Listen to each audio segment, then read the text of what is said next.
Selamat pagi untuk kita semua, adik-adik sekalian dimanapun kalian berada.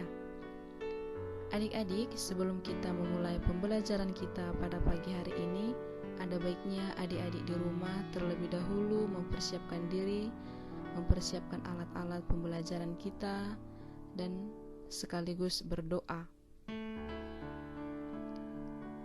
Adik-adik sekalian, pada pagi hari ini topik atau tema pembelajaran yang akan kita bahas berjudul Dialog Antar Umat Beragama. Nah, adik-adik, ibu harap kalian semua dapat mempelajari dan menonton video ini serta membuka buku paket yang telah dibagikan kepada kalian. Selamat mendengarkan dan selamat mempelajarinya. Nah, adik-adik, ada beberapa tujuan kita mempelajari materi ini. Yang pertama, supaya siswa mampu bersyukur atas adanya semangat dialog dan kerjasama dengan umat beragama lain dengan benar. Yang kedua, siswa mampu mengklasifikasikan kekasan ajaran agama di Indonesia dengan tepat. Yang ketiga, siswa dapat menjelaskan bentuk-bentuk kerjasama yang sudah terjalin antar umat beragama bermasyarakat dengan tepat.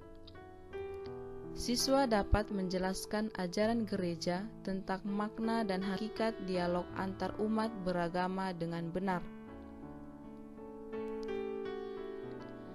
Nah, adik-adik, di sini ada beberapa simbol-simbol agama yang ada di Indonesia.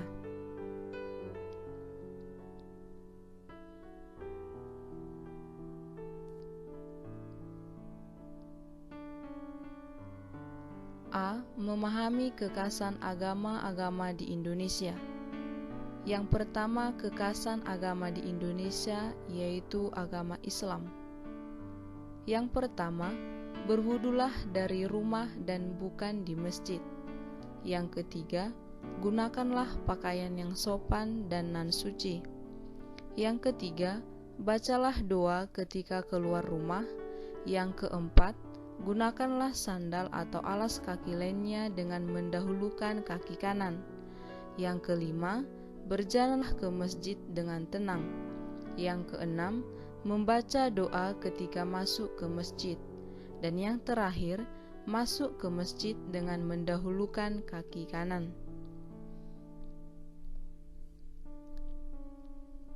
Yang kedua, agama Katolik. Membuat tanda salib dengan air suci di pintu masuk gereja, menghormati altar dan tabernakel, membuat tanda salib, berlutut, menebah dada, dan membukukan badan.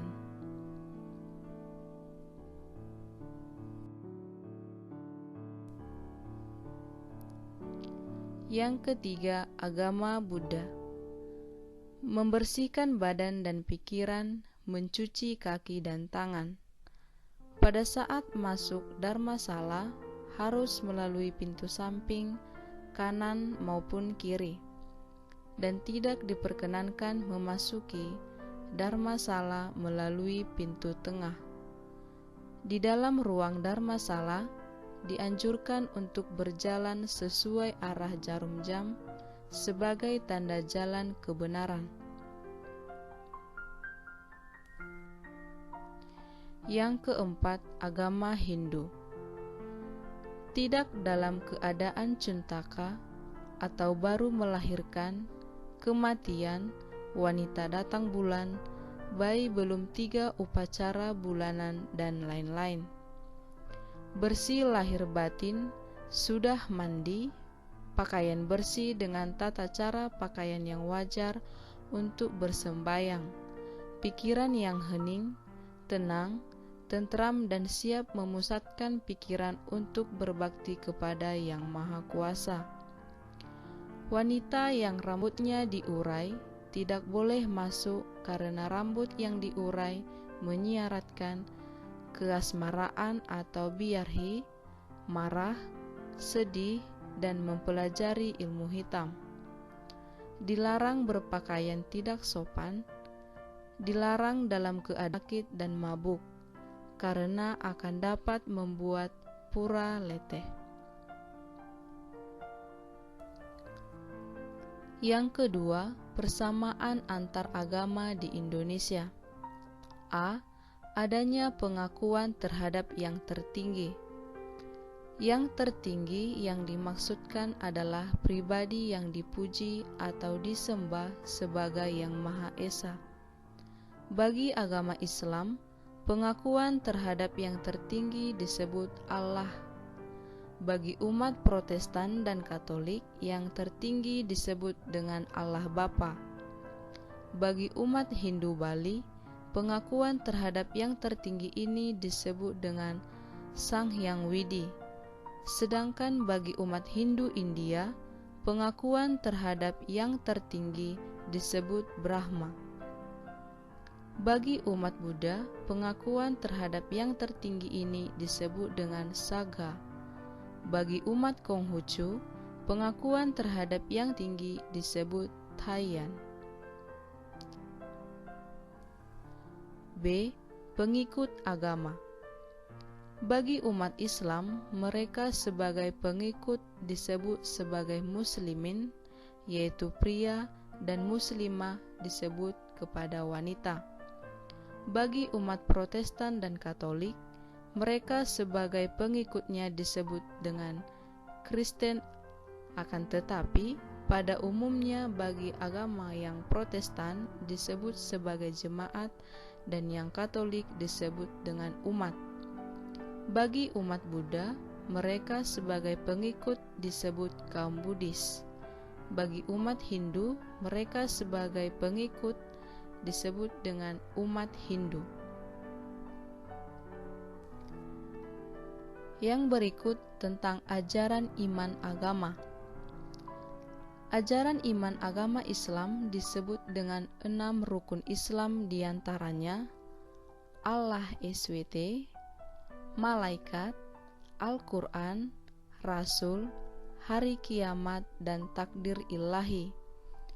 Agama Protestan dan Katolik memiliki kesamaan ajaran iman yang disebut berpedoman pada ajaran Yesus Kristus sendiri yang diimani sebagai salah satu dari ketiga pribadi Allah, yakni sebagai pribadi Allah Putra.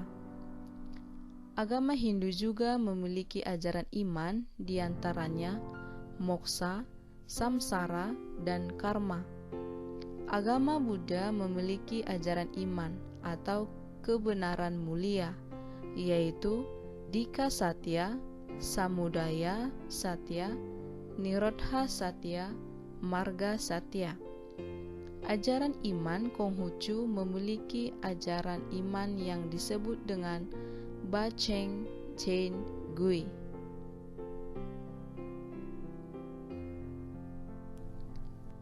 Tujuan hidup beragama. Ada 2 model keselamatan agama-agama yang ada di dunia, yaitu berbentuk linier. Agama yang memeluk yang linier yaitu Islam dan Kristen, yaitu Protestan dan Katolik, di mana tujuan hidup beragama adalah lahir, mengalami kehidupan dan kematian hidup kekal. Sedangkan yang lingkaran yang dianut oleh Hindu, Buddha, dan Konghucu, mereka memiliki tujuan hidup beragama, yaitu lahir, mengalami kehidupan, kematian, dilahirkan kembali, dan lahir. Aturan atau norma keagamaan. Yang pertama, agama Islam. Agama Islam ini memiliki beberapa kewajiban. Yang pertama, wajib mengetahui syahadat iman, wajib melaksanakan sholat 5 waktu, yaitu Isya, Subuh, Lohor, Asyar, dan Maghrib. Yang berikut, wajib melaksanakan saum atau puasa, wajib melaksanakan zakat atau sedekah, dan wajib melaksanakan haji atau naik haji bagi yang mampu. Hukum dalam agama Islam. Yang pertama, wajib atau fard. yaitu harus dilakukan. Sunnah atau mushaf sebaiknya dilakukan. Mubah atau jais diperbolehkan. Makruh disebut sebagai sebaiknya tidak dilakukan, dan haram itu dilarang.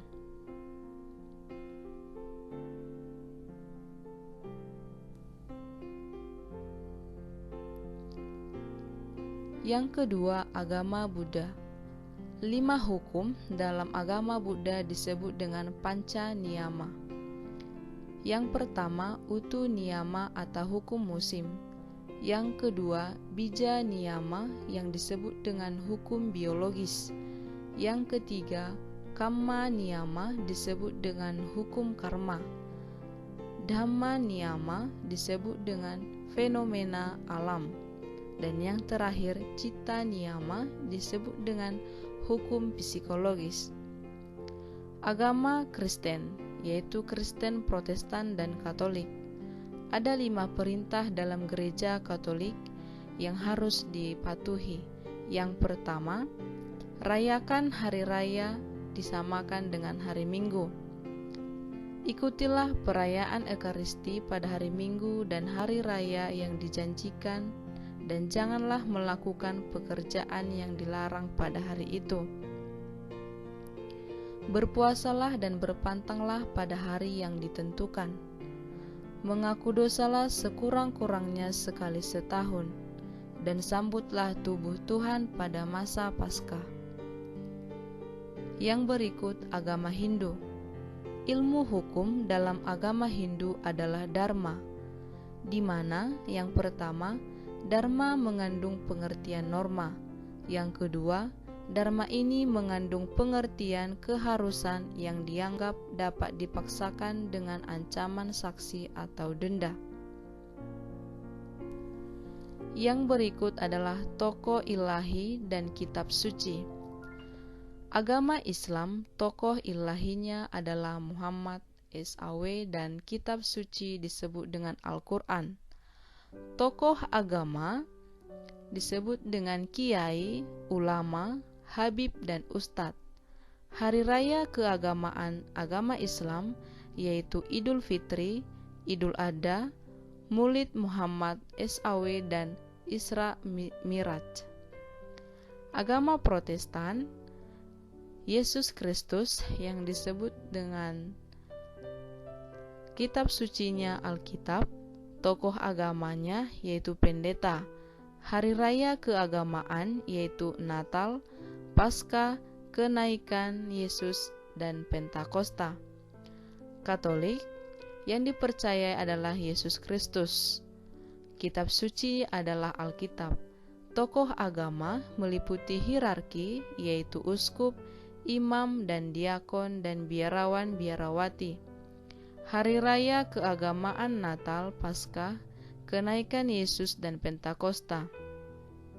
Agama Hindu yang menyembah dewa-dewi meliputi Trimurti, Brahma, Wisnu, dan Siwa. Kitab yang digunakan adalah Weda, Usnabali, dan Upanishad. Tokoh agama yaitu Pedanda, Pandita, dan Sulinggi. Hari raya keagamaan yaitu Nyepi, Galungan, Kuningan, dan Dipavali. Agama Buddha yang mempercayai Siddhartha Gautama. Kitab suci yang digunakan adalah Tripitaka, Sutra Vinaya, dan Abhidharma. Tokoh agama yaitu biksu atau biksuni, pandita, dan bante. Hari raya keagamaan mereka adalah Hari Raya Waisak. Konghucu yang mempercayai Kongju atau Kongji. Kitab suci disebut dengan Su dan Wujing. Tokoh agamanya adalah Wensi dan Xuesi. Hari raya keagamaan yaitu Imlek dan Cap Gomeh. Yang ketiga adalah ajaran gereja tentang agama-agama lain. Yang pertama, ajaran gereja tentang agama Protestan terdapat dalam dokumen Unitatis Redemptionis atau UR. dan ajaran gereja tentang agama-agama non-Kristen terdapat dalam dokumen Nostra Aetate atau NA. Dalam dokumen UR banyak dibahas mengenai gerakan ekumenis yang merupakan kegiatan yang dilakukan untuk mendukung kesatuan umat Kristen. Dalam NA, pembahasan gereja terhadap agama-agama lain, yaitu Gereja Katolik, tidak menolak apapun yang ada dalam agama-agama itu, serba benar dan suci. Sikap hormat yang tulus, gereja merenungkan cara-cara bertindak dan hidup, kaidah-kaidah serta ajaran.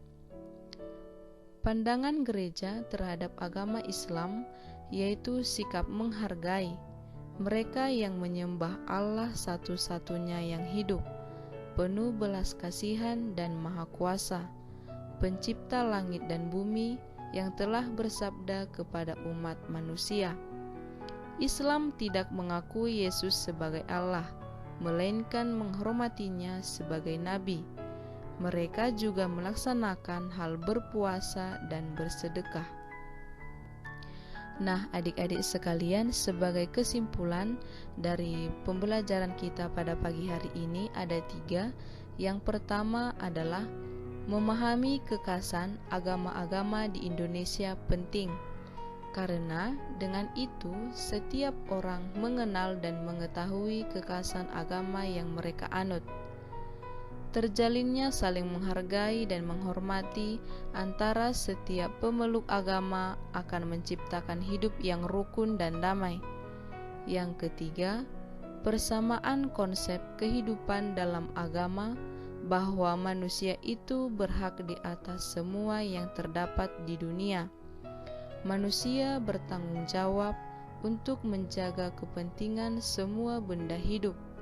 Dilarang membunuh manusia dan binatang lain sesuka hati. Dilarang menyiksa manusia dan binatang lain. Dilarang memotong pokok dan tumbuh-tumbuhan dengan sewenang-wenangnya. Yang ketiga, orang Kristen hendaklah tunduk kepada semua lembaga manusia, kepada raja, pemerintah dan pejabat, serta pemegang kekuasaan. Karena tugas mereka membuat peraturan dan mengawasi jalannya peraturan. Orang Kristen haruslah hidup dalam kebaikan, mengasihi sesama, dan tetap takut akan Allah. Baiklah adik-adik sekalian, demikianlah pembahasan pembelajaran kita yang berjudul Dialog Antar Umat Beragama. Nah adik-adik, semoga pembelajaran ini dapat membuka pemahaman kalian bagaimana atau apa-apa saja agama yang ada di Indonesia yang diakui atau yang telah diresmikan di dunia. Nah adik-adik, Ibu mohon kalian dapat lebih mempelajarinya dalam buku paket kalian masing-masing dan mengerjakan segala tugas yang telah kami berikan. Sekian dan terima kasih. Selamat pagi.